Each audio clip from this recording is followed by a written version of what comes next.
At a young dog's first experience in a very hot duck blind, you don't want to leave steadiness to chance. You want your dog to stay steady, calm, and quiet. And when you're handling a gun, picking birds coming in and out of the air, you may not be paying quite as close attention as you should, or maybe as you do in training. I suggest a tree tie lead. A tree tie lead that we use is a synthetic material, so it can be drug in the mud, get nasty, and you can just rinse it off. In fact, they're good in the dishwasher. Pop them in the dishwasher. And on each end, we have two large stainless steel snaps. You may ask, why so large?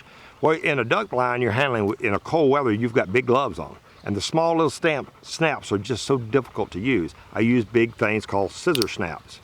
One technique we use is to drop the tree tie lead around the dog's neck. I'm totally opposed to hunting a dog with a collar. It can get hung in the brush and the bramble, and you've got a serious life-threatening, sometimes life-threatening situation. Drop the lead around the dog's neck, much like a British slip lead. Just drops over his neck, slide it tight, and merely tie it, as you might guess, to a tree, or the duck blind, or snap it to any object there.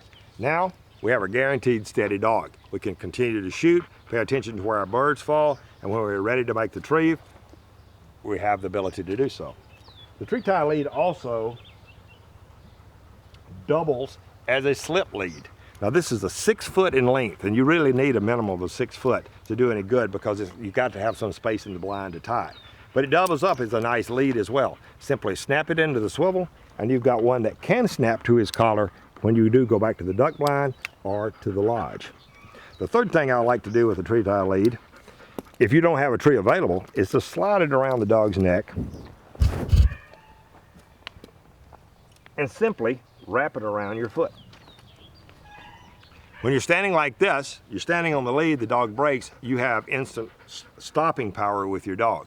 But I do not suggest this object being tied to your belt when you're handling a shotgun. So tie no dog to your belt when you're shooting, because this dog can launch at a speed of about 15 to 20 miles an hour, which puts quite a snap in you. Tree tie leads are great things to have in your blind bag, even for the more experienced dog when things are not going so well in the blind.